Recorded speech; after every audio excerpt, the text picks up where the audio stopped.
चलिए आज पुनः हम लोग आ गए हैं सीडीपी का क्वेश्चन से लेकर के। हम लोग अभी तक 30 क्वेश्चंस कर चुके हैं और आज से हम लोग 31वां क्वेश्चन 31 से 40 तक 10 क्वेश्चन करेंगे सीडीपी का। तो चलिए हम लोग शुरुआत करते हैं क्वेश्चन नंबर 31 से। सीडीपी का क्वेश्चन नंबर 31 है, लेकिन सबसे पहले मैं बार बार बोल रहा हूं कि यदि आप हमारे चैनल पे पहली बार हैं तो हमारे चैनल को सब्सक्राइब करिए, लाइक करिए और मित्रों में दबा करके शेयर करिए ताकि सारे बच्चों के पास पहुंच सके। और जो सीटेट में 1-2 नंबर से 5 नंबर से फेल कर पा रहे हैं, फेल कर जा रहे हैं, पास नहीं हो पा रहे हैं, वो पास हो सके मिशन सक्सेस से जुड़ करके, ध्यान रखिएगा। तो चलिए हम लोग क्वेश्चन आते हैं क्वेश्चन नंबर 31 पे कि क्वेश्चन नंबर 31 क्या कर रहा है भाई। तो हावर्ड गार्डनर, ध्यान रखिएगा, हावर्ड गार्डनर के बहुबुद्धि, हावर्ड गार्डनर ने किसका सिद्धांत दिया था भाई? तो बहुबुद्धि का सिद्धांत दिया था। तो हावर्ड गार्डनर के बहुबुद्धि के सिद्धांत के अनुसार निम्नलिखित में से कौन सा सेट बुद्धि और उससे संबंधित विशेषताओं के सही मेल का प्रतिनिधित्व करता है? हावर्ड गार्डनर, आपको बताया गया है कि हावर्ड गार्डनर जो थे इन्होंने बहुबुद्धि का सिद्धांत दिया और इन्होंने बताया कि बुद्धि एक प्रकार की नहीं, बुद्धि कई प्रकार की होती है। और 1983 में 1983 में इन्होंने अपना सिद्धांत दिया था बहुबुद्धि का, और उस समय बताया था कि बुद्धि 7 प्रकार के होते हैं। कितने प्रकार के बुद्धि? तो बुद्धि 7 प्रकार के होते हैं। इसके बाद इन्होंने 1998 में बुद्धि का 8वां प्रकार बताया, प्रकृतिवादी बुद्धि। 1998 में प्रकृतिवादी बुद्धि बताया और 2000 में अस्तित्ववादी बुद्धि की चर्चा किया इन्होंने। अर्थात ध्यान रखिएगा, एनसीईआरटी बुक में केवल 8 प्रकार की बुद्धि का चर्चा किया गया है, इसलिए हम बस 8 प्रकार की बुद्धि ही हम लोग जब भी पढ़ेंगे। तो ध्यान रखिएगा, हावर्ड गार्डनर के बहुबुद्धि सिद्धांत किसने दिया? हावर्ड गार्डनर ने। तो हावर्ड गार्डनर के बहुबुद्धि के सिद्धांत के अनुसार निम्नलिखित में से कौन सा सेट बुद्धि और उससे संबंधित विशेषताओं के सही मेल का प्रतिनिधित्व करता है? तार्किक गणितीय, इनके अनुसार तार्किक गणितीय बुद्धि जिनमें होंगी उनमें क्या पाया जाएगा भाई? तो ध्यान रखिएगा, जिनमें तार्किक गणितीय बुद्धि होगी उनमें तर्क करने की क्षमता, गणना करने की क्षमता ज्यादा होती है, गणना करने की गणितीय क्षमताएं ज्यादा होती हैं, गणित में पारंगत होते हैं, गणित का समझ ज्यादा होता है, गणना करने वाली जो क्षमताएं हैं वो बहुत ज्यादा होता है। जैसे IITian होते हैं, गणितज्ञ होते हैं, जितने भी वैज्ञानिक होते हैं उनमें, या अकाउंटेंट जो होते हैं, अभी ये लेखापाल जो होते हैं, या जो भी आपको बैंकर होते हैं, उनमें पाया जाएगा तार्किक गणितीय बुद्धि। तो ये बोला तार्किक गणितीय नृत्य या क्रीड़ा संबंधित क्षमताएं? जी नहीं, तार्किक गणितीय बुद्धि जिनमें पाया जाता है उनमें नृत्य संबंधित या क्रीड़ा संबंधित क्षमताएं नहीं पाई जाती। ऑप्शन नंबर ए बिल्कुल गलत है। दूसरा है संगीतमय बुद्धि, जिनमें संगीत, ध्यान रखिएगा, संगीतमय बुद्धि वैसी बुद्धि जिसमें जो बच्चा होता है वो संगीत में पारंगत होता है, संगीत की समझ ज्यादा होती है, संगीत में रुचि ज्यादा रखता है, ये ध्यान रखेंगे। लय ताल का नॉलेज ज्यादा होता है वो। तो इसका आंसर क्या है?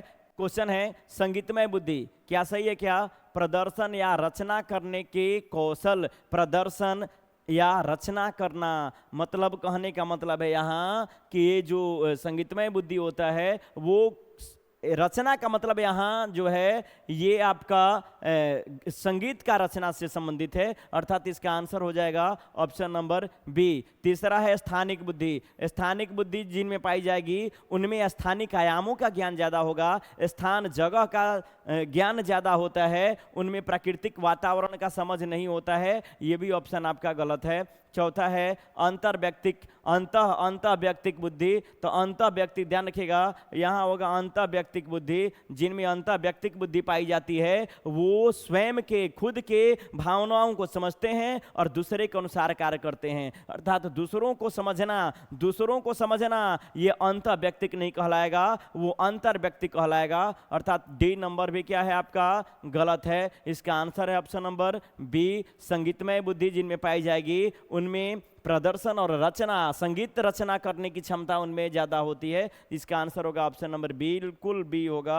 ऑप्शन नंबर बी की ओर जाएंगे, ऑप्शन नंबर बी की ओर जाएंगे। चलिए क्वेश्चन नंबर हम आते हैं आगे। क्वेश्चन नंबर है आपका 32।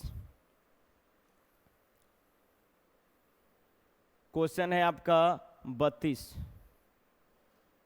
32 क्वेश्चन क्या कह रहा है भाई, 32 क्वेश्चन क्या कह रहा है भाई, तो ध्यान रखेंगे 32 क्वेश्चन कह रहा है कि जब शिक्षक को, ध्यान रखिएगा, जब शिक्षक को विद्यार्थियों एवं उनकी योग्यताओं के बारे में सकारात्मक विश्वास होता है तब विद्यार्थी क्या करते हैं। जब शिक्षक को विद्यार्थियों एवं उनकी योग्यता के बारे में सकारात्मक विश्वास होता है, जब आप शिक्षक बनेंगे और आपको ये विश्वास है कि जो मेरा बच्चा है वो कर सकता है, आप पॉजिटिव आप हैं, बच्चों के बारे में सकारात्मक है, तब विद्यार्थी क्या करते हैं भाई, निश्चिंत हो जाते हैं तथा सीखने के लिए किसी भी तरह का प्रयास करना बंद कर देते हैं। ये तो बिल्कुल गलत है। यदि आप किसी बच्चे के बारे में सोच रहे हैं कि हमारा बच्चा अच्छा है, पढ़ता है, पढ़ने में सही है, आप उसके बारे में पॉजिटिव हैं, सकारात्मक हैं, तो क्या बच्चा निश्चिंत हो जाएगा? निश्चिंत हो जाते हैं तथा सीखने के लिए किसी तरह का प्रयास करना बंद कर देते हैं। यदि वो प्रयास करना बंद कर देंगे तो क्या बच्चा सीख पाएंगे क्या? तो ये ऑप्शन क्या है आपका? बिल्कुल गलत है। ऑप्शन नंबर 2, का उत्साह भंग हो जाता है तथा वे दबाव में आ जाते हैं। क्या बच्चे को हम ये जान लेंगे कि हमारा बच्चा पढ़ने में ठीक है, सकारात्मक उसके बारे में सोचेंगे, ये बताइए उसकी योग्यता सही है, एबिलिटी सही है, वो जल्दी सीख लेता है, तो क्या उसका उत्साह भंग हो जाएगा क्या? जी नहीं। ये भी आपका बी नंबर क्या है? ऑप्शन नंबर बिल्कुल गलत है। ऑप्शन नंबर सी की ओर आएंगे कि किसी भी रूप से प्रभावित नहीं होते हैं। बोल रहा है कि जब शिक्षक विद्यार्थी एवं उनकी योग्यता के बारे में सकारात्मक विश्वास हो जाता है तो क्या विद्यार्थी किसी भी रूप से प्रभावित नहीं होते हैं क्या? जी बिल्कुल प्रभावित होते हैं। ये भी ऑप्शन आपका क्या है? गलत है। ऑप्शन नंबर डी की ओर आएंगे कि सीखने के लिए उत्सुक एवं प्रेरित रहते हैं। जब बच्चे के बारे, जब आप शिक्षक होंगे और जब बच्चे के बारे में आप सकारात्मक विश्वास करेंगे कि आप बच्चे से बोलेंगे कि तुम में एबिलिटी है और तुम ये काम कर सकते हो, उसके बारे में पॉजिटिव सोचेंगे, तो बच्चा क्या करेगा? बच्चा सीखने के लिए उत्सुक होगा और मोटिवेट होगा, प्रेरित होगा। अर्थात इसका आंसर डी नंबर बिल्कुल सही है। ध्यान रखेंगे, ऑप्शन नंबर डी बिल्कुल सही है। जब बच्चे के बारे में आप पॉजिटिव सकारात्मक सोचेंगे और ये आप सोचेंगे, बोलेंगे कि तुम में ये योग्यता है, एबिलिटी है, तुम काम कर सकते हो, तो बच्चा पॉजिटिव होगा और ध्यान रखेंगे सीखने के लिए उत्सुक होगा और प्रेरित होगा। वो काम को रुचि के अनुसार रुचि से करेगा, मन लगा करके करेगा और सफल भी होगा। तो इसका आंसर बिल्कुल होगा आपका ऑप्शन नंबर डी। चलिए क्वेश्चन नंबर आगे आते हैं हम लोग, क्वेश्चन नंबर 33 की ओर आते हैं। क्वेश्चन नंबर 33 क्या कह रहा है भाई? क्वेश्चन नंबर 33 क्या कह रहा है भाई? तो ध्यान रखते हैं कि क्वेश्चन नंबर 33 आपका है, क्वेश्चन नंबर 33 आपका है कि एक शिक्षक बच्चों को प्रभावी रूप से समस्या का समाधान करने में सक्षम बनाने के लिए किस तरह से प्रोत्साहित कर सकते हैं। एक शिक्षक बच्चों को प्रभावी रूप से समस्या का समाधान करने में, एक शिक्षक बच्चों को प्रभावी रूप से समस्या का समाधान करने में सक्षम बनाने के लिए किस तरह से प्रोत्साहित कर सकते हैं। जब आप शिक्षक बनेंगे, आप शिक्षक होंगे, तो बच्चे को कैसे मोटिवेट करेंगे कि जो बच्चा है वो समस्या का समाधान कर सके। ऑप्शन नंबर फर्स्ट, पाठ्य पुस्तक से एक ही प्रकार के प्रश्नों का उत्तर के अभ्यास के लिए उन्हें पर्याप्त मात्रा में अवसर प्रदान करें। या बताइए, पाठ्य पुस्तक से एक ही प्रकार के प्रश्नों के उत्तर के अभ्यास के लिए उन्हें पर्याप्त मात्रा में अवसर प्रदान करने देंगे। या ऑप्शन दूसरा है कि पाठ्य पुस्तक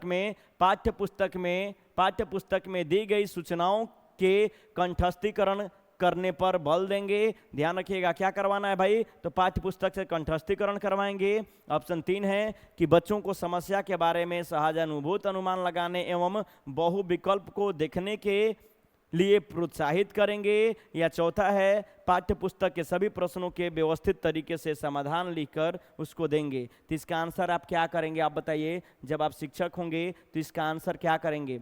एक शिक्षक बच्चों को प्रभावी रूप से समस्या का समाधान करने में सक्षम बनाने के लिए किस तरह से प्रोत्साहित कर सकती है भाई? तो इसका आंसर हो जाएगा ऑप्शन नंबर आपका C number. Option number C होगा ऑप्शन कि बच्चों को समस्या के बारे में सहानुभूत अनुमान लगाने एवं बहुविकल्प को देखने के लिए प्रोत्साहित करेंगे। समस्या के बारे में हम बताएंगे कि अनुमान लगाओ कि क्या हो सकता है, और हम बच्चों को ध्यान रखेगा बहुत सारे बोलेंगे कि एक विकल्प नहीं कई विकल्प का प्रयोग करो, कैसे भी करो, सोचो विचार करो और आप आंसर तक पहुंचो। अर्थात बच्चों को आंसर खोजने के लिए हम क्या करेंगे, हमेशा प्रोत्साहित करेंगे। ऑप्शन ए इसलिए गलत है कि बोला है कि पाठ्य पुस्तक से एक ही प्रकार के प्रश्नों के उत्तर के अभ्यास, एक ही प्रकार का प्रश्न नहीं, तो बच्चा की समझ ज्यादा विकसित नहीं होगी जब एक ही प्रकार का प्रश्न करेगा। जब बच्चा अनेक अनेक प्रकार का क्वेश्चन करेगा तब ना ज्यादा समझ विकसित होगी। तो ये ऑप्शन बिल्कुल आपका गलत हो जाएगा।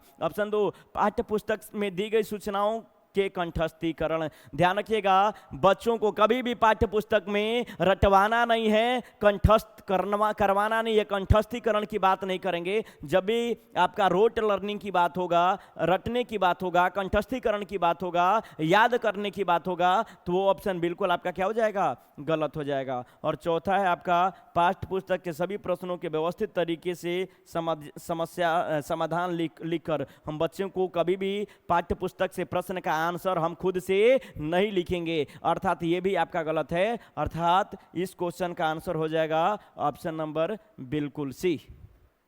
चलिए क्वेश्चन नंबर हम आगे आते हैं, क्वेश्चन नंबर 34 की ओर। क्वेश्चन नंबर 34 की ओर आते हैं कि वह विधियां, ध्यान रखिएगा, वह विधियां जिनके प्रयोग में विद्यार्थियों की स्वपहल व प्रयास शामिल है, निम्न में से किसका उदाहरण है। वह विधि बताइए जिनके प्रयोग में विद्यार्थी की स्वपहल व प्रयास शामिल है, किसका उदाहरण है भाई। निगमनात्मक विधि का, अधिगमकर्ता केंद्रित विधि का, परंपरागत विधि का, या अंतर व्यक्तिक बुद्धि का। बताइए, वह विधि जिनके प्रयोग में विद्यार्थियों की स्वपहल व प्रयास शामिल होता है, वो क्या कहलाता है भाई। तो वो कहलाता है आपका ऑप्शन नंबर बी, अधिगमकर्ता केंद्रित विधि। अधिगमकर्ता केंद्रित विधि, ध्यान रखिएगा, क्या कहलाएगा, अधिगमकर्ता केंद्रित विधि। अधिगमकर्ता का मतलब होता है बाल केंद्रित, अधिगमकर्ता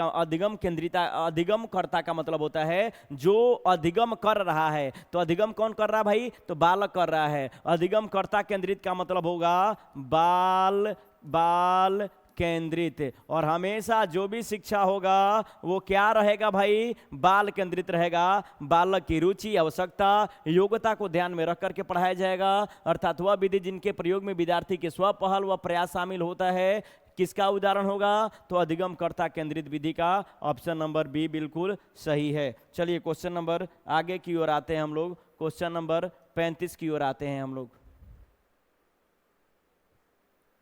क्वेश्चन नंबर 35 की ओर आते हैं। नीचे यहां ध्यान रखिएगा, नीचे लिखी हुई स्थिति किस सिद्धांत को दर्शाता है। बताइए, नीचे लिखी हुई स्थिति किस सिद्धांत को दर्शाती है। ऑप्शन, ये क्वेश्चन है आपका, जो विद्यार्थी अच्छा प्रदर्शन नहीं कर पाते वे महसूस करते हैं कि वे पर्याप्त रूप से अच्छे नहीं हैं और हतोत्साहित महसूस करते हैं, तब उनमें बिना प्रयास के कार्य को आसानी से छोड़ देने की संभावना है। ये क्या है भाई, तो ये संज्ञान एवं संवेग संबंधित नहीं है क्या। तो ध्यान रखिएगा, संज्ञान और संवेग हमेशा एक दूसरे से संबंधित होता है। दूसरा है आनुवांशिकता एवं पर्यावरण अलग नहीं है। तो ध्यान रखिएगा, इसका आंसर होगा कि ऑप्शन नंबर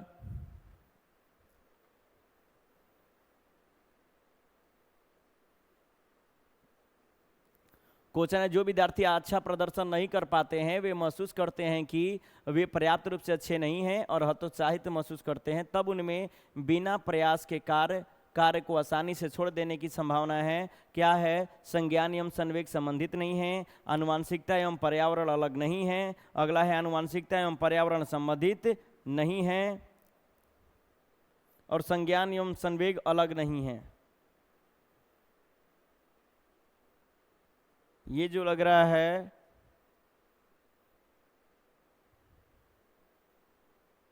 इसका आंसर होगा संज्ञान एवं संवेग अलग नहीं है। ध्यान रखिएगा, संज्ञान एवं संवेग अलग नहीं है। इसका मतलब है कि संज्ञान और संवेग जो होता है एक दूसरे से जुड़ा होता है, कनेक्टेड होता है, परस्पर संबंधित होता है, एक दूसरे से अलग नहीं होता। इसका आंसर होगा डी नंबर, क्योंकि क्वेश्चन ध्यान रखिएगा क्या बोल रहा है, क्वेश्चन बोल रहा है कि जो विद्यार्थी अच्छा प्रदर्शन नहीं कर पाते वे महसूस करते हैं कि पर्याप्त रूप से अच्छे नहीं हैं और हतोत्साहित महसूस करते हैं, तब बिना प्रयास के कार्य को आसानी से छोड़ देने की संभावना होती है। इसका आंसर होगा ऑप्शन नंबर डी कि संज्ञान एवं संवेग अलग नहीं है। संज्ञान और संवेग आपको हम पढ़ाएंगे सीडीपी में कि संज्ञान एवं संवेग अलग नहीं है। संज्ञान और संवेग एक दूसरे से परस्पर जुड़ा होता है। परस्पर संबंध का सिद्धांत का होता है कि बालक के सारे विकास एक दूसरे से जुड़े होते हैं, संबंधित होते हैं, किसी भी विकास को अलग नहीं किया जा सकता है। उसी प्रकार संज्ञान और संवेग भी एक दूसरे से जुड़े होते हैं, कनेक्टेड होते हैं, उनको अलग करना संभव नहीं है। इसका आंसर हो जाएगा डी नंबर। चलिए क्वेश्चन नंबर आगे आते हैं। क्वेश्चन नंबर है आपका 36 नंबर। क्वेश्चन नंबर है आपका 36। निम्नलिखित में से कौन प्राथमिक समाजीकरण का माध्यम है? आपको बताया गया कि प्राथमिक समाजीकरण क्या है और द्वितीयक समाजीकरण क्या है। प्राथमिक समाजीकरण में बताया गया था कि समाजीकरण दो प्रकार के होते हैं, प्राथमिक समाजीकरण और द्वितीयक समाजीकरण। द्वितीयक समाजीकरण को गौड़ समाजीकरण भी बोलते हैं, प्राइमरी सोशलाइजेशन और सेकेंडरी सोशलाइजेशन। प्राथमिक समाजीकरण में कौन कौन आता है? तो प्राथमिक समाजीकरण में ध्यान रखिएगा कौन कौन आएगा भाई, तो प्राथमिक समाजीकरण में आएंगे माता पिता। कौन आएंगे भाई? माता पिता। कौन आएंगे भाई? परिवार। परिवार। कौन आएगा भाई? तो परिवार के निकटतम सदस्य आएंगे। निकटतम सदस्य आएंगे, ध्यान रखिएगा, निकटतम सदस्य आएंगे। अर्थात निम्नलिखित में से प्राथमिक समाजीकरण का माध्यम कौन सा है? तो इसका आंसर हो जाएगा ऑप्शन नंबर डी। आंसर होगा ऑप्शन नंबर डी। जो परिवार है, माता पिता, परिवार और परिवार के निकटतम सदस्य जो होते हैं वो समाजीकरण के प्राथमिक कारक होते हैं। जबकि विद्यालय, सरकार, मीडिया, मोबाइल, पाठ्य पुस्तक, रेलवे स्टेशन, अस्पताल या माता पिता का कार्यस्थल, ये सारा का सारा क्या है? सेकेंडरी है, द्वितीयक समाजीकरण है। तो ये विद्यालय द्वितीयक समाजीकरण है, सरकार द्वितीयक समाजीकरण है, मीडिया द्वितीयक समाजीकरण है, परिवार प्राथमिक समाजीकरण है। और क्वेश्चन बोला है निम्नलिखित में से कौन प्राथमिक समाजीकरण? कौन भाई? प्राथमिक समाजीकरण। और प्राथमिक समाजीकरण में कौन कौन आता है? माता पिता, परिवार और परिवार के निकटतम सदस्य, मतलब चाचा चाची, दादा दादी, बड़का पापा, बड़की मम्मी, मतलब ये जो है मित्र, ये सब का सब आता है क्या भाई? तो समाजीकरण का प्राथमिक कारक। चलिए क्वेश्चन नंबर आगे की ओर आते हैं हम लोग। क्वेश्चन नंबर 37 की ओर आते हैं। क्वेश्चन नंबर 37 की ओर आते हैं हम लोग। क्वेश्चन नंबर 37 क्या बोल रहा है भाई? तो एक वर्ष तक शिशु जब आंख, कान व हाथ से सूंघते हैं तो निम्नलिखित में से, ये एक वर्ष है भाई, एक वर्ष तक शिशु जब आंख, कान व हाथों से सूंघते हैं तो निम्नलिखित में से कौन सा स्तर शामिल होता है? जीन पियाजे स्विट्जरलैंड के मनोवैज्ञानिक है, ध्यान रखिएगा। कहाँ के मनोवैज्ञानिक? स्विट्जरलैंड के मनोवैज्ञानिक हैं। और इन्होंने बताया है, इन्होंने संज्ञानात्मक विकास का सिद्धांत दिया है और संज्ञानात्मक विकास में 4 अवस्था की बात किया है। ध्यान रखिएगा कितनी अवस्था? 4 अवस्था। और जो पहली अवस्था है उसको बोलते हैं इंद्रिय जनित गामक अवस्था, जिसका उम्र काल है 0 से 2 वर्ष। दूसरा है आपका पूर्व संक्रियात्मक 2 से 7 वर्ष। तीसरा है मूर्त संक्रियात्मक 7 से 11 वर्ष। और चौथा है अमूर्त संक्रियात्मक 11 से 15 या 11 से ऊपर। तो ध्यान रखिएगा कि किस अवस्था में जब बच्चा 1 वर्ष का होता है तो शिशु आंख, कान व हाथों से सूंघते हैं, तो ध्यान रखिएगा 0 से 2 वर्ष अर्थात इंद्रिय जनित गामक अवस्था, संवेदी गामक अवस्था, सेंसरी मोटर स्टेज में 0 से 2 वर्ष में बच्चा कैसे सीखता है? तो अपने ज्ञान इंद्रियों के माध्यम से सीखता है, सेंस ऑर्गेन्स से सीखता है, इसलिए सेंसरी मोटर बोलते हैं। जैसे आंख, नाक, कान, जीभ और त्वचा। आंख, नाक, कान, जीभ और त्वचा सेंस ऑर्गन से सीखता है। किस अवस्था में? इंद्रिय जनित गामक अवस्था में, संवेदी गामक अवस्था में। ध्यान रखिएगा, संवेदी गामक अवस्था में बच्चा सबसे ज्यादा कैसे सीखता है भाई? अनुकरण करके सीखता है। कैसे सीखता है? अनुकरण करके सीखता है। किस अवस्था में? इंद्रिय जनित गामक अवस्था में अनुकरण करके सीखता है, अपने ज्ञान इंद्रियों के माध्यम से सीखता है। और संवेदी गामक अवस्था या इंद्रिय जनित गामक अवस्था में बच्चे में वस्तु स्थायित्व का गुण आता है। किसका? वस्तु स्थायित्व का गुण आता है। ऑब्जेक्ट परमानेंस का गुण किस अवस्था में आएगा? इंद्रिय जनित गामक अवस्था, सेंसरी मोटर स्टेज में आएगा। इसका उम्र काल क्या होगा? 0 से 2 वर्ष। तो 2-3 चीजें हैं, ध्यान रखेंगे कि संवेदी गामक अवस्था या इंद्रिय जनित गामक अवस्था में बच्चा सबसे ज्यादा अनुकरण करके सीखता है, वस्तु स्थायित्व का गुण आता है, और आपका आंख, कान, नाक, त्वचा मतलब सेंस ऑर्गन्स से बच्चा इस अवस्था में सबसे ज्यादा सीखता है। ये ध्यान रखेंगे। चलिए क्वेश्चन नंबर आगे आते हैं हम लोग। क्वेश्चन नंबर 38 की ओर आते हैं। क्वेश्चन नंबर 38 की ओर आते हैं। मानव विकास है। मानव विकास, विकास कैसा है भाई? केवल मात्रात्मक है क्या? केवल गुणात्मक है? कुछ सीमा तक अमापनीय है, या मात्रात्मक एवं गुणात्मक दोनों हैं? बताइए। तो जो विकास होता है मानव विकास, वो मात्रात्मक और गुणात्मक दोनों होता है। ध्यान रखेंगे, विकास और वृद्धि के बारे में पढ़ेंगे। विकास क्या है, वृद्धि क्या है। तो विकास जो होता है वो गुणात्मक और मात्रात्मक दोनों होता है, जबकि जो वृद्धि होता है वो केवल मात्रात्मक होता है। अर्थात इसका आंसर बिल्कुल होगा ऑप्शन नंबर डी। चलिए क्वेश्चन नंबर आगे आते हैं 39 की ओर। क्वेश्चन नंबर 39, 39 क्वेश्चन नंबर की ओर आते हैं। क्या है भाई? ये वाइगोत्स्की हैं। वाइगोत्स्की, ध्यान रखिएगा, वाइगोत्स्की, ले वाइगोत्स्की रूस के मनोवैज्ञानिक, सामाजिक विकास का सिद्धांत, सामाजिक सांस्कृतिकता का सिद्धांत दिया है। किसने? ले वाइगोत्स्की ने दिया है। इन्होंने जेडपीडी का सिद्धांत दिया, जोन ऑफ प्रॉक्सिमल डेवलपमेंट का सिद्धांत दिया। इन्होंने सामाजिक सांस्कृतिकता का सिद्धांत दिया। ध्यान रखिएगा, इन्होंने स्कैफोल्डिंग की बात किया। ले वाइगोत्स्की के सिद्धांत में विकास के निम्नलिखित में से कौन से पहलू की उपेक्षा, ध्यान रखिएगा, क्या है भाई? उपेक्षा होती है। एक होता है अपेक्षा, एक होता है उपेक्षा। अपेक्षा जो होता है ये पॉजिटिव होता है, अपेक्षा पॉजिटिव होता है, और उपेक्षा निगेटिव होता है। तो वाइगोत्स्की के सिद्धांत में विकास के निम्नलिखित में से कौन सी पहलू की उपेक्षा, उपेक्षा मतलब निगेटिव है, उसकी बात नहीं किए हैं। तो ले वाइगोत्स्की ने, ध्यान रखिएगा, सामाजिक विकास के सिद्धांत में, सामाजिक विकास के सिद्धांत में 3 चीज को महत्वपूर्ण माना। किसको? समाज को, संस्कृति को और भाषा को महत्वपूर्ण माना। ले वाइगोत्स्की ने बच्चे के संज्ञानात्मक विकास में, बच्चे के सामाजिक विकास में 3 चीज को महत्वपूर्ण माना है। सामाजिक अंतःक्रिया, सामाजिक सांस्कृतिकता या सांस्कृतिक उपकरण, और तीसरा भाषा को महत्वपूर्ण माना है। अर्थात इन तीनों की अपेक्षा किया गया है, जबकि ध्यान रखिएगा इन तीनों की सामाजिक, सांस्कृतिक और भाषा की क्या किया गया है?